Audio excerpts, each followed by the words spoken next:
बिस्मिल्लाहिर्रहमानिर्रहीम। अस्सलाम वालेकुम दोस्तों, मैं हूं मोहम्मद अबू बकर और आप देख रहे हैं अबू बकर फूड सीक्रेट। अल्लाह बरकत दे आपके खानों में, आपके रिज़्क में, आपके जायकों में। तो मेरे प्यारे प्यारे दोस्तों, आज हम गोभी की बहुत ही स्पेशल और बहुत ही मज़ेदार रेसिपी लेके आए हैं। तो जो लोग कहते हैं कि अबू बकर भाई आपकी रेसिपी इतनी अच्छी क्यों होती है, और आप वो जो है टेस्ट को कैसे डेवलप करते हैं, और आप जो है रंगत को कैसे निखारते हैं, तो मेरे भाई जो भी रेसिपी मैं मुझे अच्छी लगती है मैं उसको मुकम्मल देखता हूँ। तो बिस्मिल्लाहिर्रहमानिर्रहीम, एक खूबसूरत सा पैन ले लेंगे, उसमें जो है घी को डाल देंगे।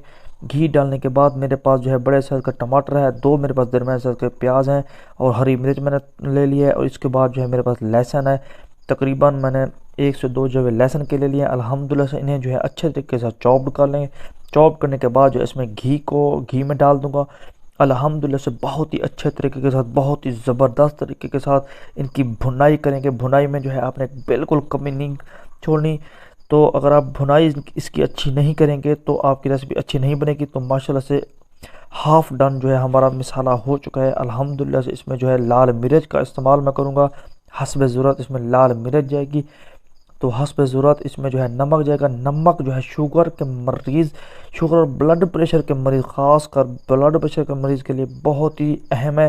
ये ब्लड प्रेशर के मरीज़ बहुत ही कम जो है नमक का इस्तेमाल किया करें, ये आपकी सेहत के लिए बेनिफिशियल नहीं है। तो अल्हम्दुलिल्लाह गोभी मैंने ले लिया है, गोभी को चॉप्ड कर लेंगे। इसको अच्छे तरीके के साथ जो है धो के इसे चॉप्ड करके इसमें मसाले में डाल देंगे। अल्हम्दुलिल्लाह से देखें गोभी की जो है मिक्सिंग करेंगे, बहुत ही अच्छे तरीके के साथ इसकी मिक्सिंग करेंगे, ताकि जो हमारा मसाला है गोभी में रच बस जाए। माशाल्लाह से देखें, आपको नज़र आ रहा होगा।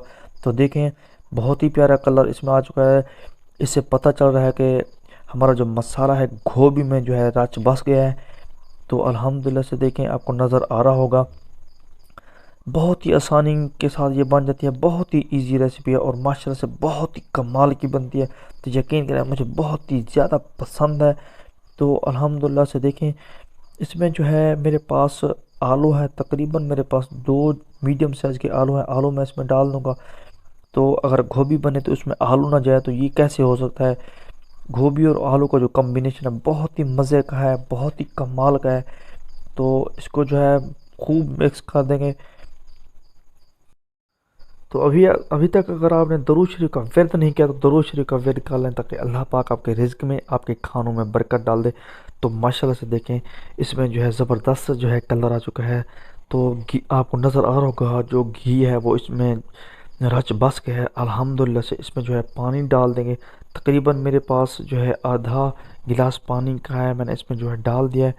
तो माशाल्लाह से देखें पानी जो है बिल्कुल इसे सॉफ्ट कर देगा, नरम और मुलायम कर देगा। इसे कवर कर देंगे, तकरीबन 10 से 15 मिनट के लिए कवर करने के बाद इसे रिमूव कर दें। तो माशाल्लाह आपको नज़र आ रहा होगा हमारी जो गोभी है वो बिल्कुल सॉफ्ट हो चुकी है, माशाल्लाह से बहुत ही मज़े की हो चुकी है, बिल्कुल नरम और मुलायम हो चुकी है।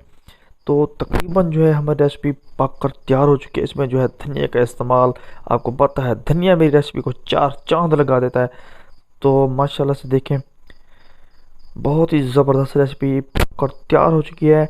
बहुत सारी दुआओं के साथ मोहम्मद अबू बकर को अगली रेसिपी तक के लिए दीजिए इजाज़त। अल्लाह हाफिज़।